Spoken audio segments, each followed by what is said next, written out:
The old radio sat on a dusty shelf, forgotten. It was a relic of a time when families gathered around to listen to the latest news, music and radio dramas. Now, it was just a piece of history, collecting dust in the corner of a room that hadn't seen much life in years, a relic of a bygone era. The radio, with its wooden frame and intricate dials, was once the centerpiece of the living room. It had witnessed countless moments of joy, sorrow, and everything in between. But those days were long gone. It was a Zenith, once a prized possession, now ignored. The brand was known for its quality and durability, and this particular model had been top of the line in its heyday. But now it was just another forgotten object in a world that had moved on to newer technologies. Its dial, once a gateway to the world, was coated in grime. The numbers and letters were barely visible through the layer of dust that had accumulated over the years. It was hard to imagine that this dial had once been turned with eager hands, searching for the next great broadcast. The radio had belonged to a man named Arthur, now deceased. Arthur had been a man of simple pleasures, and the radio had been his constant companion. It had kept him company through long, lonely nights, and had been a source of comfort in his later years. Arthur, a lonely widower, found solace in its broadcasts. The voices that came through the speakers were like old friends, keeping him connected to the world outside his small apartment. He had spent countless hours tuning the dial, finding the perfect station to match his mood. News, music, and voices filled the silence of his small apartment. The radio had been his lifeline, bringing the outside world into his home. It had been a source of joy and comfort, a constant presence in his life. One evening, as the sun dipped below the horizon, an unexpected sound echoed from the radio. It was a sound that hadn't been heard in years, a sound that seemed to come from another time and place. It had been silent for years. The radio had been turned off after Arthur's passing, and no one had bothered to turn it back on. It had become just another piece of furniture, a silent witness to the passage of time. Static, harsh and grating filled the room. The sound was jarring, breaking the silence that had settled over the apartment. It was as if the radio was trying to come back to life, to reclaim its place in the world. A chill ran down the spine of Sarah, Arthur's niece, who had inherited his apartment. She had been sorting through his belongings, trying to decide what to keep and what to discard, when the radio had suddenly come to life. She stared at the radio, a sense of unease creeping over her. The static seemed to fill the room, making the air feel heavy and oppressive. She couldn't shake the feeling that the radio was trying to tell her something, that it had a message for her from beyond the grave. The static continued for a moment, then faded. Just as suddenly a voice cut through the silence, a man's voice, deep and raspy. It was faint at first, barely audible. "Hello?" the voice crackled. "Can anyone hear me?" Sarah's heart pounded in her chest. She froze, her breath caught in her throat. The voice, though weak, was unmistakable. It was Arthur. Fear, cold and paralyzing, gripped her. She stumbled back, knocking over a vase. The crash echoed in the sudden silence that followed the voice. Arthur, in life, was a man of routine. Every evening he would tune his radio to the 6 p.m. news.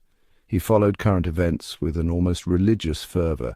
Sarah remembered her uncle's routine vividly. She had spent many childhood evenings in his apartment, the radio a constant background noise. The voice from the radio had spoken during the 6 p.m. news. It was Arthur's voice, his intonation, his peculiar way of emphasizing certain words. Sarah couldn't deny it. The following evening, the radio remained silent. Sarah sat in the dimly lit living room, her eyes fixed on the vintage radio. The silence was almost deafening, a stark contrast to the previous night's eerie static.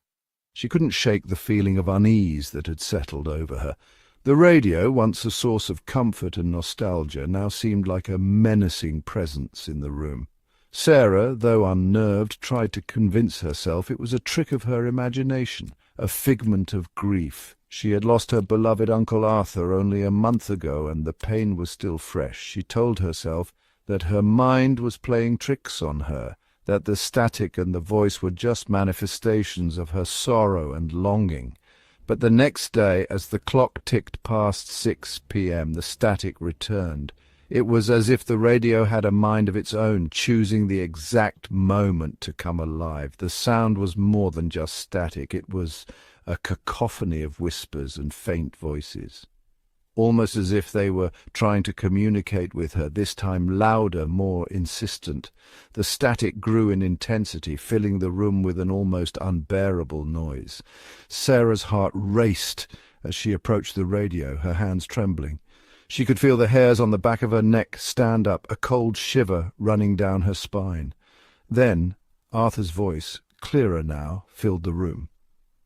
It was unmistakable, the same deep, comforting tone she had known all her life, but there was something different about it, a sense of urgency and desperation that sent chills down her spine.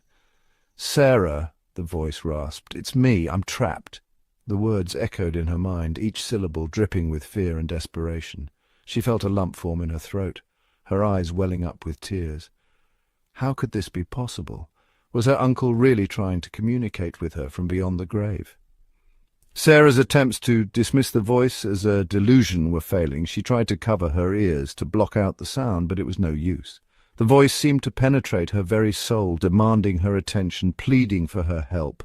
The radio was becoming a source of terror, a constant reminder of her uncle's eerie presence. It was as if the device had become a conduit for the supernatural, a bridge between the living and the dead. Sarah knew she had to find a way to understand what was happening, to uncover the truth behind the haunting.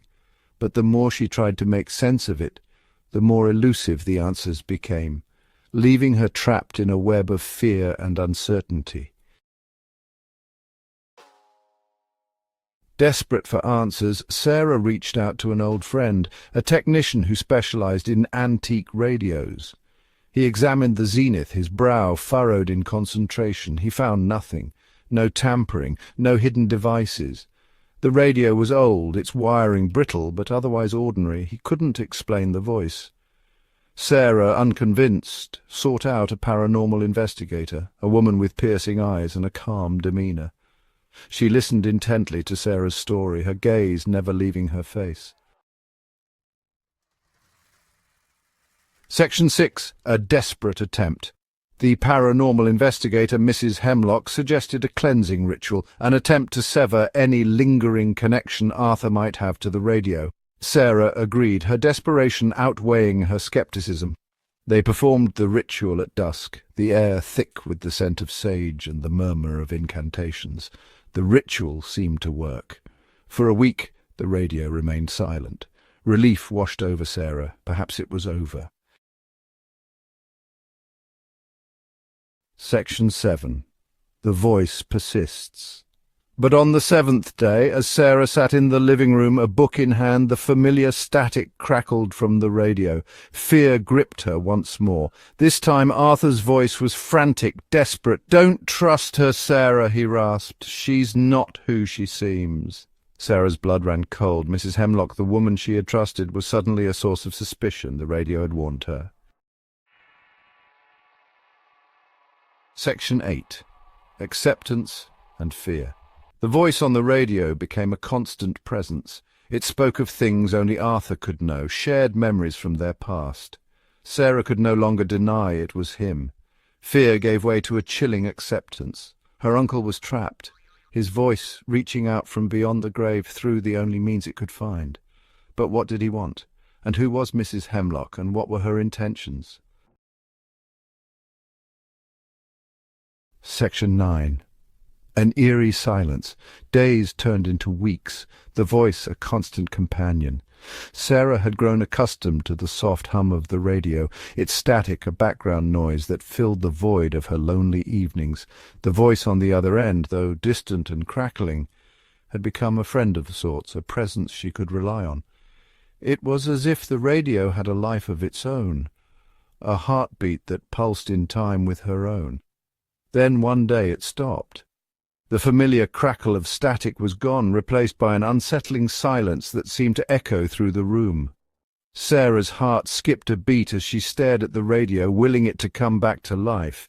But the silence persisted, a void that swallowed the comforting noise she had come to depend on. The radio fell silent, the static replaced by an unnerving quiet. It was as if the very air had been sucked out of the room, leaving behind a vacuum of sound. Sarah felt a chill run down her spine as she realized that the voice, her constant companion, was gone. The silence was deafening, a stark contrast to the comforting hum that had once filled her home. Sarah was left with more questions than answers. What had happened to the voice? Why had it stopped so suddenly? She couldn't shake the feeling that something was terribly wrong. The radio, once a source of comfort, now seemed like a harbinger of something ominous. She felt a growing sense of unease, a fear that gnawed at the edges of her mind. Was Arthur finally at peace? The thought crossed her mind, but it brought little comfort. Arthur, the voice on the radio, had been a mystery to her. She had never known who he was or why he spoke to her through the static. But now, with the silence, she wondered if he had found some sort of resolution, or if something more sinister was at play, or was something else at play. The silence offered no clues, only deepened the mystery. Sarah couldn't shake the feeling that she was being watched, that the radio's silence was a sign of something lurking just out of sight. She felt a growing paranoia, a sense that the world around her was not as it seemed. The silence offered no clues. It was a blank canvas, a void that refused to give up its secrets. Sarah found herself staring at the radio for hours, hoping for a sign, a flicker of life, but the radio remained silent, its once familiar voice now a distant memory. The silence was oppressive, a weight that pressed down on her chest. The old Zenith radio sat on the shelf, its power cord unplugged, its once familiar voice silenced. It was a relic of a bygone era, a piece of history that had somehow become a part of her life, but now it was just an object, a silent witness to the mysteries that surrounded her. The unplugged cord was a stark reminder of the silence that had taken over her home, but the fear, the lingering unease, remained. Sarah couldn't shake the feeling that something was wrong, that the silence was a sign of something more sinister. She felt a constant sense of dread, a fear that gnawed at her insides. The radio, once a source of comfort, was now a symbol of her growing paranoia. The radio, once a source of comfort, was now a symbol of an unresolved mystery, a chilling reminder of the unseen world that might lie just beyond the veil of reality. Sarah couldn't escape the feeling that she was on the brink of discovering something profound, something that would change her understanding of the world forever. But for now she was left with the silence, a haunting